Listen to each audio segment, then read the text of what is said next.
Film شروع ہوتی ہے اور ہم ایک لڑکی کو دیکھتے ہیں جو سمندر کے کنارے گھوم رہی تھی۔ اسے وہاں ایک سوٹ کیس نظر آتا ہے اور جیسے ہی اس نے اسے کھولا اس کی بدبو سے اسے الٹی آ جاتی ہے کیونکہ اس کے اندر کسی کا کٹا ہوا ہاتھ نکلتا ہے۔ اب کہانی 10 سال پیچھے جاتی ہے اور ہمیں یہاں پتہ چلتا ہے کہ یہ کس کا ہاتھ تھا اور اس کے ساتھ کیا ہوا تھا اور اس کی یہ حالت کیوں ہو جاتی ہے۔ بعد میں ہم میلنی نامی ایک لڑکی کو دیکھتے ہیں جو ایک ہوٹل میں ویٹرس کا کام کرتی تھی اور نرسنگ کی اسٹڈی بھی کر رہی تھی۔ ایک دن ایک آدمی اس کے پاس آیا جو اس کے ساتھ ویٹر کا کام کرتا تھا۔ اس کا نام بل ہے اور وہ اسے اپنے ساتھ کھانے کے لیے باہر جانے کو کہتا ہے۔ اب میلنی کو بھی معلوم تھا کہ اس کی پہلے سے ایک دوست ہے، لیکن وہ پھر بھی اس کے ساتھ جانے کے لیے تیار ہو جاتی ہے۔ وہ کسینو میں بہت زیادہ وقت گزارتے ہیں اور گیمز کھیلتے ہیں۔ بل میلنی کو اپنے لیے بہت خاص سمجھنا شروع کر دیتا ہے کیونکہ وہ گیمز میں بہت پیسہ کما رہا تھا اور اس نے محسوس کیا کہ وہ اس کے لیے بہت لکی ہے۔ اور اب میلنی کو بھی بل سے پیار ہونے لگا تھا۔ جب وہ اپنی دوست کو اس کے بارے میں بتاتی ہے تو وہ کہتی ہے کہ بل ٹھیک انسان نہیں ہے، وہ پہلے ہی شادی شدہ ہے اور وہ بس ایسے ہی سب کو اپنی باتوں میں لگاتا ہے۔ لیکن میلنی کچھ سمجھنے کو تیار نہیں تھی۔ وہ کہتی ہے کہ میں اسے بدلوں گی، وہ میری محبت سے بدل جائے گا۔ اب اسی طرح وقت تیزی سے گزرتا گیا۔ بل اور میلنی دونوں ایک ہی گھر میں رہنے لگے تھے۔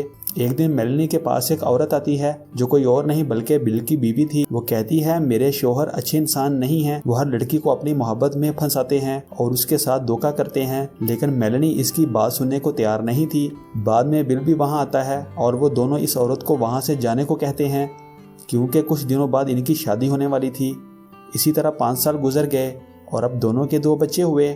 میلنی ایک بہت اچھے ہاسپٹل میں نرس تھی اور بل یونیورسٹی میں ٹیچر تھا۔ ان کی زندگی بہت اچھی گزر رہی تھی، لیکن میلنی کو اپنا گھر چینج کرنا تھا جو اس وقت ہو سکتا تھا جب دونوں کے پاس پیسے ہوتے، کیونکہ بل نے ابھی تک اپنی روٹین کو نہیں چھوڑا تھا۔ وہ اب بھی کسینو میں جا کر گیمز کھیلتا تھا اور اس نے ابھی بھی ایک اور لڑکی کو اپنا دوست بنایا ہوا تھا جس کے بارے میں میلنی کو جلد ہی پتہ چل جاتا ہے کہ وہ اسے دھوکہ دے رہا ہے اور اسے اس سے ایک لڑکی کا نمبر بھی ملتا ہے جس پر اس کا پورا نام بھی لکھا ہوا تھا۔ اگلے دن جب وہ ہاسپٹل گئی تو اس نام کی ایک لڑکی اس کے پاس چیک اپ کروانے کے لیے آتی ہے اور وہ گفتگو کے بیچ میں اس سے پوچھتی ہے جس سے اس سے پتہ چلا کہ وہ بل کی یونیورسٹی سے ہے۔ یہ سب سن کر وہ پاگل سی ہو گئی تھی کہ ایک ساتھ اتنا وقت گزارنے کے بعد بھی بل اسے دھوکہ دے رہا تھا۔ بعد میں وہ رات کو بل کا پیچھا کرتی ہے اور اسے اس لڑکی کے ساتھ دیکھتی ہے، لیکن پھر بھی بل کو کچھ نہیں کہتی کیونکہ وہ اپنے بچوں کی وجہ سے خاموش تھی اور وہ اپنے بچوں کی وجہ سے بل کو چھوڑنا نہیں چاہتی تھی۔ وہ جانتی تھی کہ یہ سب چیزیں اس کے بچوں پر اثر انداز ہوں گی اور وہ اپنے شوہر کے بار بار جھوٹ بولنے پر تنگ آ گئی تھی۔ اس کے علاوہ وہ روزانہ رات گئے اس کا انتظار کرتی ہے۔ اب وہ فیصلہ کرتی ہے کہ اگر بل اسے دھوکہ دے سکتا ہے تو وہ کیوں نہیں دے سکتی، اور وہ ہاسپٹل میں ڈاکٹر سے دوستی کرتی ہے کیونکہ وہ ذہنی سکون حاصل کرنا چاہتی ہے، کیونکہ وہ بل کی وجہ سے بہت پریشان تھی۔ لیکن بل کو اس بارے میں کچھ معلوم نہیں تھا۔ وہ کسینو میں گیمز کی وجہ سے اتنا پاگل ہو گیا تھا کہ وہ گنڈوں سے پیسے ادھار لے کر کھیلنے جایا کرتا تھا اس امید کے ساتھ کہ وہ ایک دن ساری رقم جیت جائے گا، لیکن ایسا کبھی نہیں ہوتا۔ اس پر اتنا قرض تھا کہ اس نے اپنے بچوں کی فیس بھی جمع نہیں کروائی۔ وہ سارے پیسے کسینو میں لگا دیتا تھا۔ اس کے علاوہ وہ ہفتوں تک غائب رہتا تھا اور جب میلنی نے اسے فون کیا تو اس نے اس کا فون تک نہیں اٹھایا۔ ان کا رشتہ ٹوٹنے ہی والا تھا، لیکن وہ بل کو ڈائیورس نہیں دینا چاہتی تھی کیونکہ بچپن میں بھی اس کے ساتھ ایسا ہوا تھا۔ اس کے ڈیڈ کی وفات کے بعد اس کی ماں نے دوسری شادی کر لی تھی، لیکن اسے وہ پیار نہ مل سکا جو اسے اپنے سگے ڈیڈ سے ملا تھا۔ وہ اپنے بچوں کے ساتھ ایسا نہیں ہونے دینا چاہتی تھی۔ اسی طرح اب 4 سال گزر گئے اور انہیں اپنا دوسرا گھر ملنے ہی والا تھا، لیکن یہ کیسے ہو سکتا تھا کیونکہ انہیں اس کے لیے پیسوں کی ضرورت تھی اور بل کے پاس پیسے نہیں تھے کیونکہ وہ اپنی عیاشی کی زندگی میں مصروف تھا۔ ایک دن میلنی نے اس لڑکی کا SMS پڑھا جو بل کی دوست تھی، جو اس کی یونیورسٹی میں اس کے ساتھ تھی۔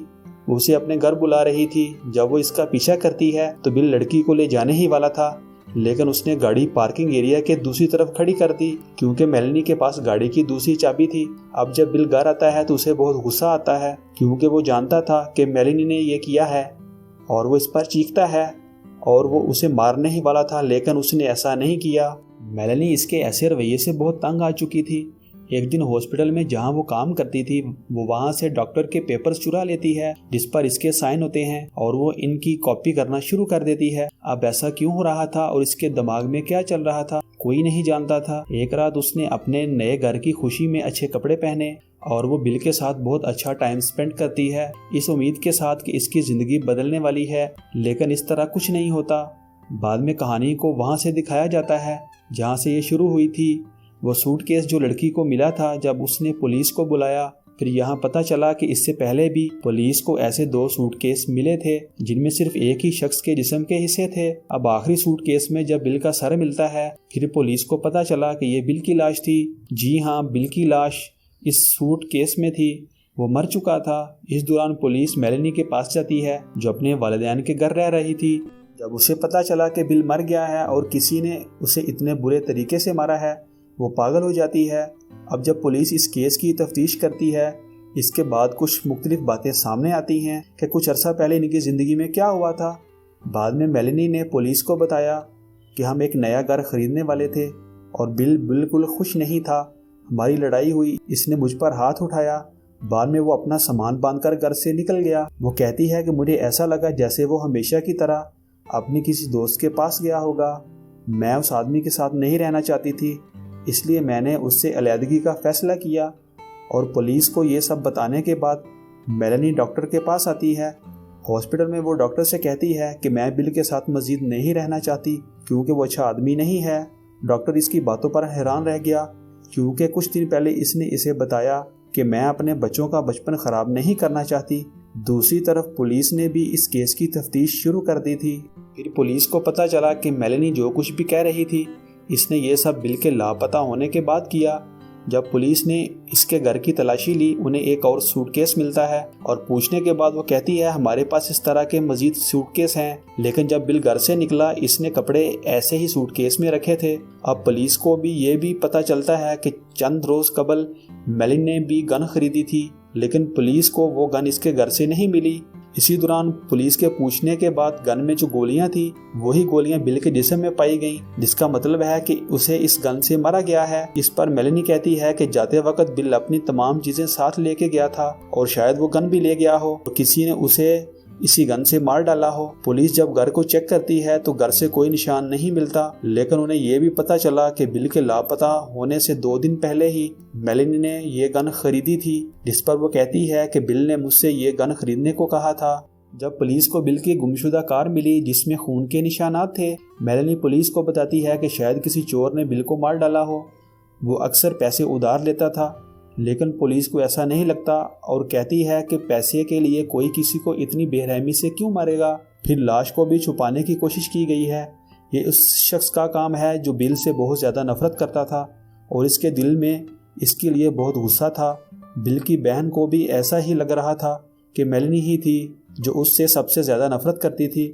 وہ پولیس کو سب کچھ بتاتی ہے جو میلنی اور بل کے درمیان چل رہا تھا۔ پھر پولیس کا شک مزید پکا ہو جاتا ہے، لیکن ان کے پاس ابھی تک کوئی ثبوت نہیں تھا۔